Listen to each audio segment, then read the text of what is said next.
መገናኛ ላይ እንገናኝ። ቴምሮች ነን። መገናኛ የካ ክፍለ ከተማ ጀርባ ላይ አዲስ ሳይት ይዘንላችሁ መጥተናል። ከባለ 1 መኝታ 60 ካሬ ጀምሮ እስከ ባለ 3 መኝታ 145 ካሬ አማራጮች በልዩ አከፋፈል በ40/60 60%ቱን ቁልፉን ስናስረክቦ ይከፍሉናል። በ20/80 80%ቱን በ15 ዙር በግንባታ ሂደት ይከፍሉናል። 100% ለሚከፍሉ ደንበኞቻችን የ35% ልዩ ቅናሽ እናደርግሎታለን። በማስታወቂያ ዋጋ የቀረበ ትልቅ ዕድል ስለሆነ እንዳያመልጦ። ብልሆች ዛሬን ይጠቀማሉ። ለበለጠ መረጃ በ0960 62 88 88 ቴምር ፕሮፐርቲስ የህልሞ ማረፊያ። ጤና ይስጥልን አድማጮች፣ ይህ አዋዜ ልዩ ላልሰማችሁ ነው። ዩክሬን በጥቁር ባህር ወደብ ላይ በፈጸመችው ጥቃት የሩሲያን ዋነኛ ኤክስፖርት ጣቢያ መምታቷ ተነገረም። ኢራን ዝቅተኛና መካከለኛ ከፍታ ያላቸውን የአየር መከላከያዎቿን እያጠናከረች ትገኛለችም ተብሏል። ደቡብ አፍሪካ ሰነድ አልባ ኢትዮጵያውያን ስደተኞችን ለመመለስ ያወጣችውን ወጪ ኢትዮጵያ እንድትጋራ ጠይቃለችም ተብሏል። እነዚህና ሌሎች ጉዳዮችን ጨምረን በዝርዝር እናስደምጣችኋለን።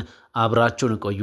ሩሲያ የአውሮፓ ህብረት መርከቦችን በመያዝ በራሱ ላይ ታላቅ አደጋ እያመጣ ነው ስትል አስጠነቀቀች። ሞስኮ የአውሮፓ ህብረት መርከቦችን መያዙ ዓለም አቀፍ ሕግን የሚጥስና ለከፋ ውጤት የሚዳርግ ነው ብላለች። ረቡዕ ዕለት በሰጠችው ማስጠንቀቂያ የአውሮፓ ህብረት የሩሲያ መርከቦችን በመያዝ በራሱ ላይ ታላቅ አደጋ እያመጣ ነው ስትል ክሷን አሰምታለች። የሩሲያ የውጭ ጉዳይ ሚኒስቴር ባወጣው መግለጫ የአውሮፓ ኃይሎች በሊቢያ ላይ የተጣለውን የተባበሩት መንግስታት የጦር መሳሪያ ማዕቀብ ለማስፈጸም በተቋቋመው ኦፕሬሽን ኢሪኒ የተሻሻለ መመሪያ ሽፋን በውጭ ሀገራት መርከቦች ላይ ህገወጥ ፍተሻዎችን እያካሄዱ ነው ብለዋል። የሩሲያ የዲፕሎማሲ ተቋም ለዚህ ማረጋገጫ አድርጎ የጠቀሰው ነሐሴ 2 ቀን በሜዲትራኒያን ባህር ውስጥ በካሜሮን ባንዲራ በምትጓዘው ታኦፓዩህ በተባለች መርከብ ላይ በጣሊያን ወታደሮች የተካሄደው እና በፖላንድ ተቆጣጣሪ አውሮፕላን እንዲሁም በግሪክ ተቆጣጣሪ መርከብ የታገዘውን ፍተሻ በማንሳት ነው። ከ2 ሰዓታት ፍተሻ በኋላ መርከቧ ጉዞዋን እንድትቀጥል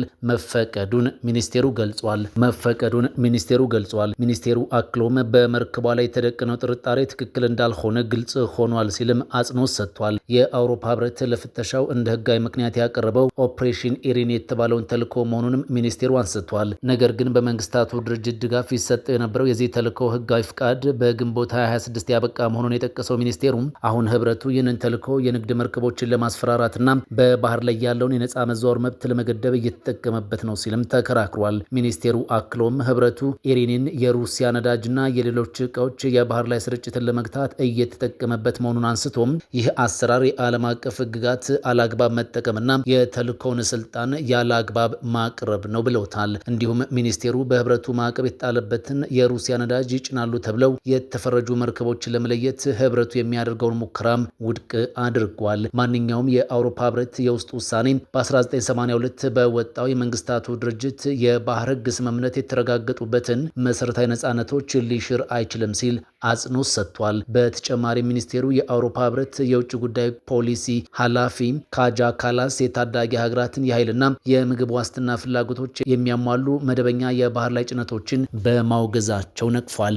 ሚኒስቴሩ ህብረቱ ኢሪንን እንደ ፖለቲካዊ ጫና ማድረጊያ መሳሪያ እየተጠቀመበት ነው ያለ ሲሆን የአውሮፓ ህብረት በዓለም አቀፍ የንግድ መርከቦች ጉዞ ላይ ጣልቃ በመግባት በራሱ ላይ ከፍተኛ አደጋ እየደቀነ እንደሆነ ማስጠንቅቋል። የውጭ ጉዳይ ሚኒስቴሩ ሲያጠቃልልም የአውሮፓ ህብረት የወሰዳቸው እርምጃዎች ከዓለም አቀፍ ህግጋት ጋር ሙሉ በሙሉ የሚቃረኑ በመሆናቸው በራሱ ላይ ታላቅ አደጋዎችን እየጋበዘ ይገኛል ሲልም አስጠንቅቋል። ወደ ሌላኛው መረጃችን ስናልፍ የሩሲያው ፕሬዝዳንት ቭላዲሚር ፑቲን ሩሲያ ከጃፓን ጋር ውዝግብ ውስጥ በገባችባቸው ኩሪል ደሴቶች ዛሬ ጉብኝት አድርጓል። በ1945 በሶቪየት ህብረት ዘመን በሞስኮ እጅ የገቡት ደሴቶች በጃፓን የይገባኛል ጥያቄዎች የሚነሱባቸው ናቸው። በሰንሰለታማዎቹ የፓሲፊክ ደሴቶች የፑቲን ጉብኝት ጃፓንን አበሳጭቷል። ቶኪዮ ፕሬዝዳንት ፑቲን ያደረጉት ጉብኝት አግባብነት የሌለውና አደገኛ መሆኑን በጠቅላይ ሚኒስትሯ በኩል ይፋ አድርጋለች።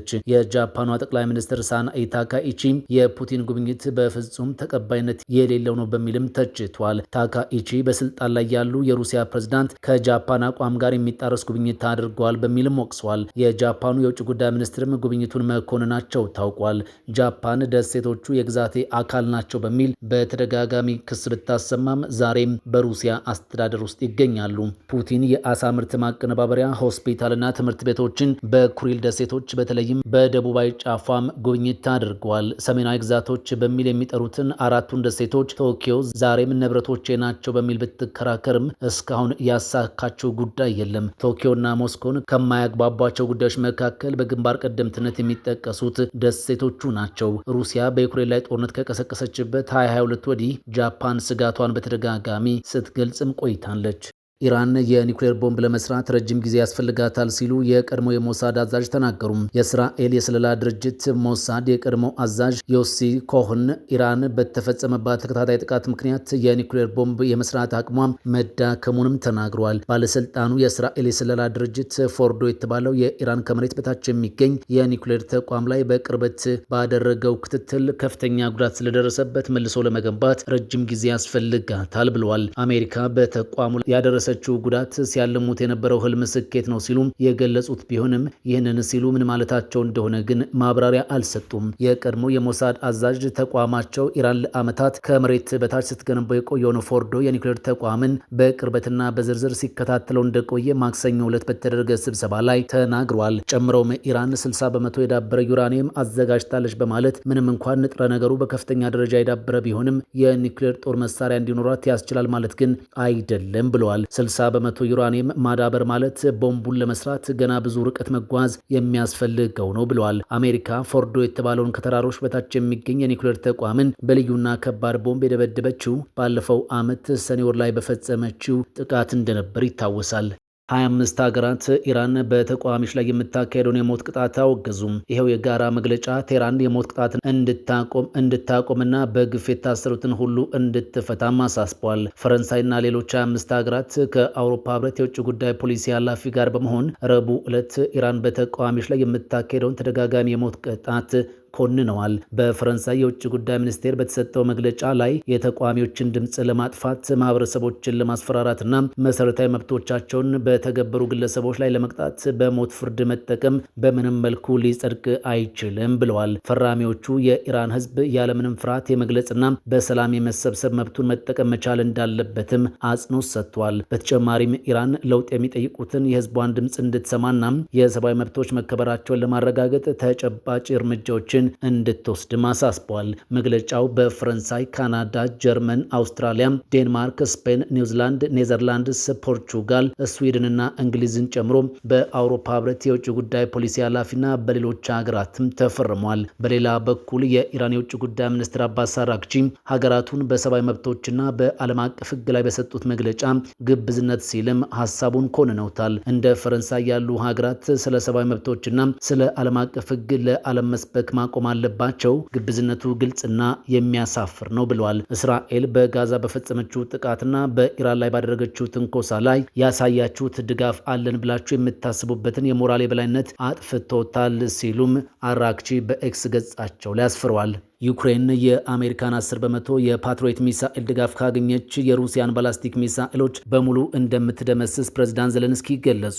የዩክሬኑ ፕሬዝዳንት ቮሎዲሚር ዘለንስኪ አሜሪካ ከያዘቻቸው አጠቃላይ የፓትሪዮት የአየር መከላከያ ሚሳኤል ክምችት ውስጥ 10 በመቶ ያሉን ብቻ ለሀገራቸው አሳልፋ ከሰጠች ሩሲያ ወደ ዩክሬን የምታስወነጭፋቸውን የባላስቲክ ሚሳኤሎች ሙሉ በሙሉ ማክሸፍና መደምሰስ እንደሚቻልም አንስተዋል። ፕሬዝዳንት ዘለንስኪ ይህንን አስተያየት የሰጡት ሀገራቸው ከሩሲያ የሚሰነዘርባትን አየር ላይ የተመሰረተ ከባድ የሮኬትና የባላስቲክ ሚሳኤል ጥቃት ለመመከት ድጋፍ በጠየቀችበት ወቅት ነው። አሜሪካ የቴክኖሎጂው ባለቤትና ዋና አቅራቢ በመሆኗ ካላት የፓትሪዮት ሚሳኤል ክምችት አነስተኛ የሚባለውን ማለትም 10 በመቶ ድርሻ እንኳን ብትሰጥ የሀገራቸውን የአየር ክልል ሙሉ በሙሉ አስተማማኝ ማድረግ እንደሚቻል አረጋግጠዋል። የፓትሪዮት የአየር መከላከያ ስርዓት በተለይም እጅግ ከፍተኛ ፍጥነት ያላቸውንና አጥፊ የሆኑትን የሩሲያ ባላስቲክ ሚሳኤሎች አየር ላይ ከስራ ውጭ ለማድረግ ብቁ የሆነ ዘመናዊ የምዕራባውያን የጦር መሳሪያ ነው ብለዋል።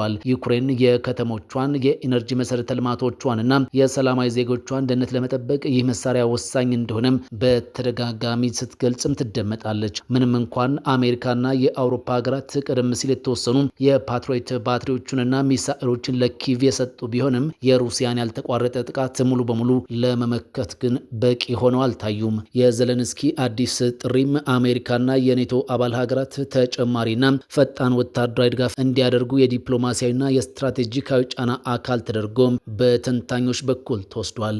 በባህረ ሰላጤው የሚደረገውን ጦርነት የሚያስቆም ስምምነት ላይ እንዲደርሱ የሚደረገውን ጥረት በተመለከተ አሜሪካና ኢራን የገቡበት መፋጠጥ አሁንም መቀጠሉን የቴህራን ከፍተኛ ባለስልጣናት ተናግረዋል። እንደ ባለስልጣናቱ ገለጻ ባለፈው ሰኔ ላይ ተደርሶ የነበረው ጊዜያዊ ሰላም ስምምነት ለማስነሳትና ለስምምነቱ ተግባራዊ ጊዜ ሰሌዳ ለማስቀመጥ የሚደረገው ጥረት ላይ የታየ መሻሻልም የለም። ማክሰኞ ዕለት በቀጠናው ይጓዙ የነበሩ መርከቦች ላይ የተፈጸመውን ጥቃት ተከትሎ የአሜሪካው ፕሬዝዳንት ዶናልድ ትራምፕ በድጋሚ የኢራን መሪዎች ላይ ቁጣቸውንም ገልጸዋል። ይህ ክስተትም ሁለቱ ሀገራት ስምምነት ላይ ይደርሳሉ የሚለውን ተስፋ ይበልጥ አደጋ ውስጥም ጥሎታል። ሰኔ ላይ የተፈረመው ስምምነት በሁሉም ግንባሮች የሚካሄዱ ወታደራዊ እንቅስቃሴዎች ወዲያውኑና በዘላቂነት እንዲቆሙ የሚያደርግም ነበር። ይሁን እንጂ ስምምነቱ ከተፈረመ ከሳምንታት በኋላ ሁለቱ አገራት አንዳቸው በሌላኛቸው ላይ ጥቃት እየፈጸሙም ቀጥሏል። ይህንን ተከትሎም ፕሬዝዳንት ዶናልድ ትራምፕ ስምምነቱ እንዳበቃ የተናገሩ ሲሆን የኢራን የውጭ ጉዳይ ሚኒስቴርም ስምምነቱ መታገዱን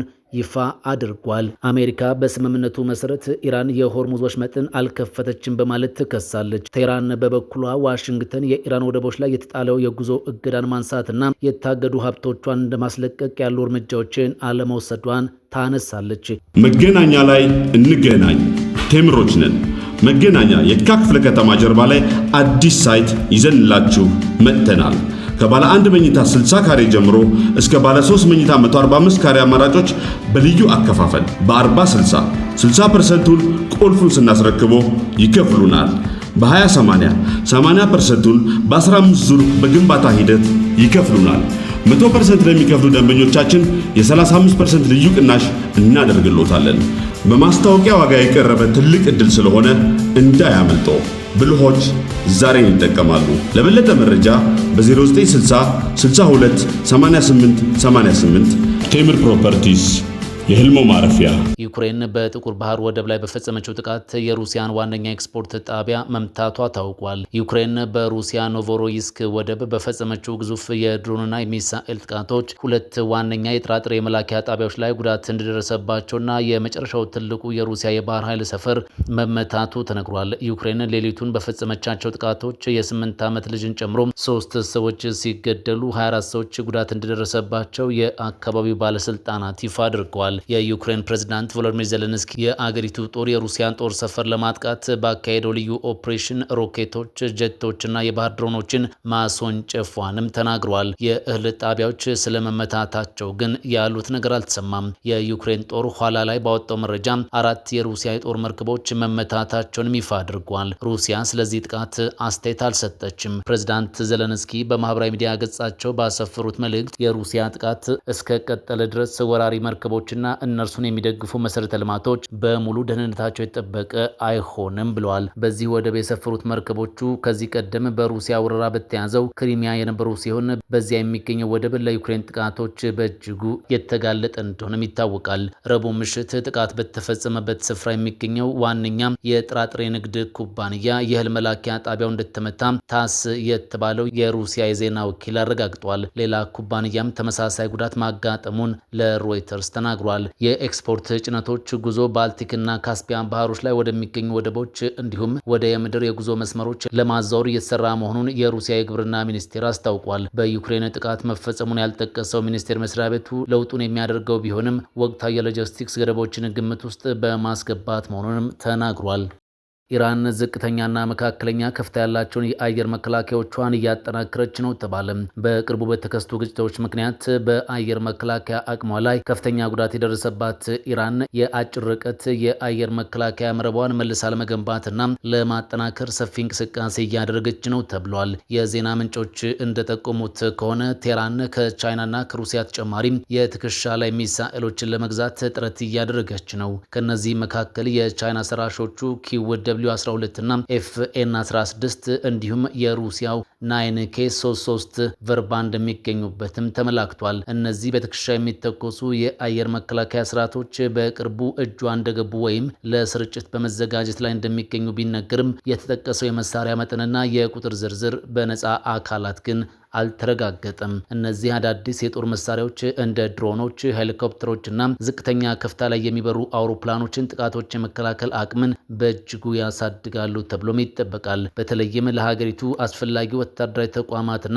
ስትራቴጂካዊ መሰረተ ልማቶች ከፍተኛ ጥበቃ እንደሚሰጡም ተነግሯል። ከዚህም በተጨማሪ ቴህራን እነዚህን መሳሪያዎች ሚሳኤል ነክ በሆኑ ተቋማትና ስሱ ወታደራዊ ይዞታዎች ዙሪያ በመበተን ከተጨማሪ የዝቅተኛ ከፍታ ጥቃቶች የሚከላከል ባለብዙ የጥበቃ ከለላ ለመፍጠርም አቅዳለች ተብሏል። ይህ የቴህራን እርምጃ በግጭት ወቅት የተጋለጠባትን ዋነኛ ድክመት ለመዝጋት ያደረገችው ጥረት ነው ተብሏል። ይኸውም ይበልጥ የላቁና ውድ የሆኑ የአየር መከላከያ ስርዓቶቿን ለከፍተኛ ስጋቶችና ረጅም ርቀት ጥቃቶች በመቆጠብ ስትራቴጂካዊ ቦታዎችን ከድሮኖችና ከዝቅተኛ ከፍታ አውሮፕላኖች ጥቃት በብቃት የመጠበቅ ስትራቴጂ እንደሆነም ተዘግቧል። በሌላ መረጃችን ዩናይትድ ስቴትስና ኢራን የ60 ቀናት የተኩስ አቁም ስምምነታቸውን ለማራዘም መስማማታቸውን የፓኪስታን ምንጮች ገልጸዋል። የዩናይትድ ስቴትስና የኢራን መንግስታት በኦገስት 17 ያበቃ የነበረውንና በፓኪስታን አደራዳሪነት የተደረሰውን የ60 ቀናት የተኩስ አቁም ስምምነት ለማራዘም መስማማታቸውን የፓኪስታን የመንግስት ምንጮች